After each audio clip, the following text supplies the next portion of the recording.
Καλημέρα, χρόνια πολλά. Θα παρακολουθήσουμε χρονικό από τους μαθητές της 5ης και της 6ης για την Επανάσταση του 1821 και στη συνέχεια χορούς από 4η, 5η και 6η του σχολείου. Ευχαριστούμε.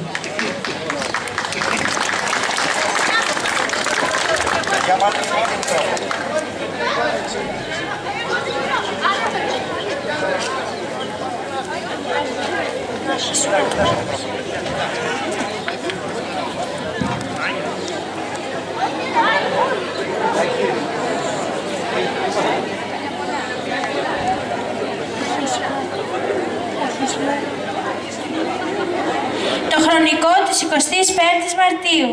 Η γιορτή μας είναι αφιερωμένη στο μεγάλο και αναπαράληπτο 21. Ξεκινάμε τη γιορτή μας με το τραγούδι του Χρήστου Λεοντσί, «Μια φορά και έναν καιρό».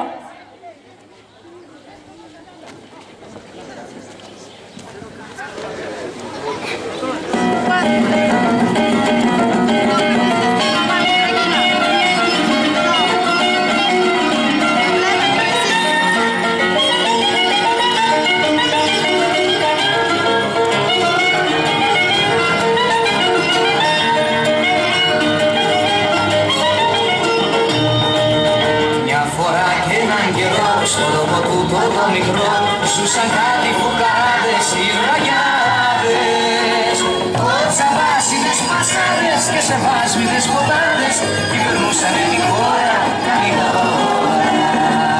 Κοτσαβάσιδες πασάδες και σεβάσμιδες ποτάδες κυβερνούσανε τη χώρα καλή ώρα.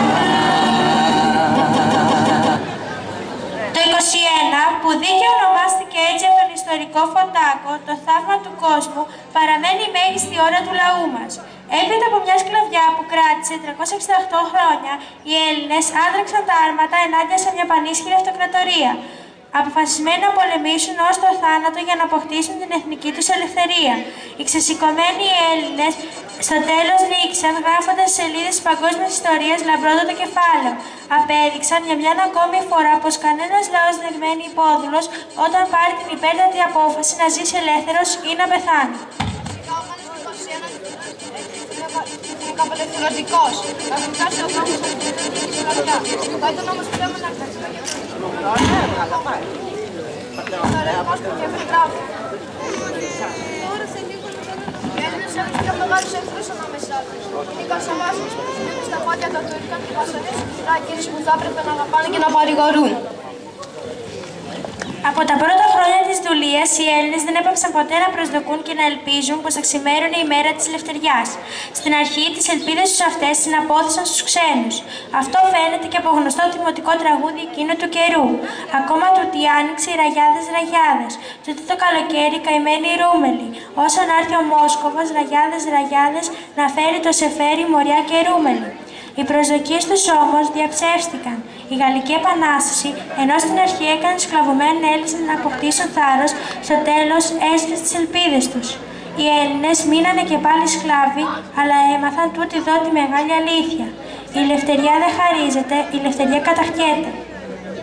Για να ξεκινήσει όμως η Επανάσταση υπήρξαν τρεις βασικές προϋποθέσεις.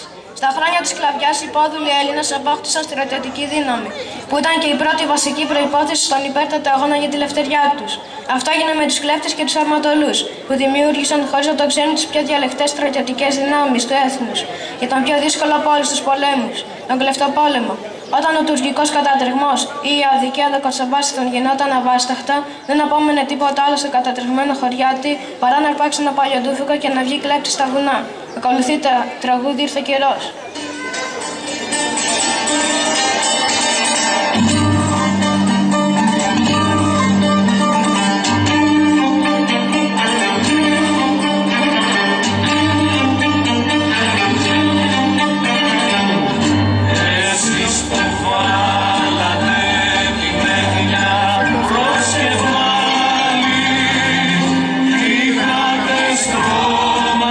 Τη ζωή στην Ελληνιά.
μαγιά της ελευθεριάς ονομάζουν τους κλέφτες ο Μακρυγιάννης.